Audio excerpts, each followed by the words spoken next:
வணக்கம். ஒரு இந்த ஸ்கூல் முன்னாடி பலூன் கடைக்காரரு இந்த மேலே பறக்கிற பலூன், அந்த ஹீலியம் அந்த கேஸ் வந்து ஃபில் பண்ணி மேலே பறக்கிற பலூன்ஸு நிறைய வித்துட்ருக்காரு கலர் கலராக.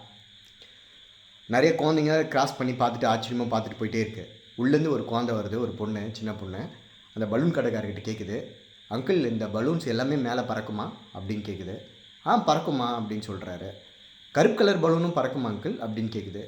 இந்த குழந்தை எதுக்காக அவர்கிட்ட அது மாதிரி கேட்குதுன்னு அவர் யோசிக்கல. பறக்குமா ஏன் கேட்குற அப்படின்னு சொல்லிட்டு யோசிக்கிறாரு. அந்த குழந்தை அப்படியே அமைதியாக பார்த்துட்டே இருக்குது அந்த பலூனை. இவர் அப்புறம் தான் புரிய வருது, அந்த குழந்தை வந்து கொஞ்சம் கலர் வந்து கொஞ்சம் கம்மியாக இருக்குது, கொஞ்சம் கருப்பாக இருக்குது. ஸோ அதனால் அந்த பொண்ணு வந்து இந்த மாதிரி கேட்டிருக்குன்னு அவர் புரியுது.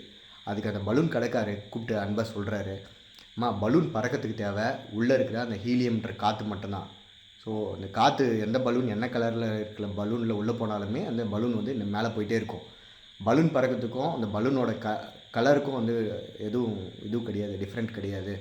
ஸோ உள்ளே இருக்கிற விஷயம் தான் வந்து அந்த கேஸ் தான் வந்து முக்கியமானது. அதனால தான் அந்த பலூன் பறக்குது அப்படின்னு சொல்லி புரிய வைக்கிறாரு.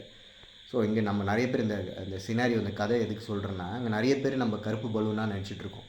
நம்மளால் இதுதான் முடியும், நம்ம இந்த மாதிரி இருக்கோம், ஒரு தாழ்வு மனப்பான்மையாக நம்மளால் எந்த வேலை தான் முடியும் அப்படின்னு சொல்லிட்டு நம்மளுக்குள்ளேயே ஒரு பவுண்ட்ரி கட்டிட்டு நம்மளால் இது முடியாதுன்றதை நாமளே அண்டர் எஸ்டிமேட் பண்ணிவிட்டு நம்ம அப்படியே உட்காந்துருக்கோம்.